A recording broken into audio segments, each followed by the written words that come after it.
தொழுகையில் குறுக்கே செல்வது 40 வருடம் பிந்து நீங்கள் சொர்க்கம் செல்ல நேரிடும். ரசூலுல்லாஹி ஸல்லல்லாஹு அலைஹி வஸல்லம் அவர்கள் சொன்னார்கள். நமக்கு சாதாரணமாக தெரியக்கூடிய ஒரு காரியம். மறுமை நாளில் அல்லாஹ் எப்ப தீர்ப்பு சொல்லுவானோ, முதலில் அல்லாஹ் நம்மை விசாரித்து தீர்ப்பு சொன்னால் போதுமே என்று ஒவ்வொரு அடியார்களும் நினைக்கக்கூடிய அந்த மறுமை நாளில், ஒவ்வொரு அடியார்களும் ஏங்கி தவிக்கக்கூடிய அந்த மறுமை நாளில் 40 வருடம் பொறுத்து உனக்கு தீர்ப்பு என்றால் என்ன நிலைமை? நம்முடைய நிலைமை என்பார்கள். சொல்களே, செய்த குற்றம் தான் என்ன? தொழுகைக்கு முன்னால் குறுக்கே சென்றோம். தொழுகைக்கு முன்னால் குறுக்கே சென்றோம்.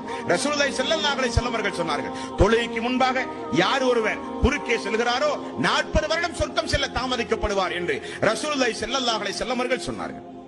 அன்பான சொற்களே, மேலும் நபிகள் நாயகம் ஸல்லல்லாஹு அலைஹி வஸல்லம் அவர்கள், சொர்க்கம் செல்ல நான் பொறுப்பு உங்களுக்கு, அந்த பேரின்பத்தை அடைய சொர்க்கம் செல்ல நான் பொறுப்பு என்று அல்லாஹ்வுடைய ரசூல் சொன்ன 2 சம்பவங்கள் உண்டு.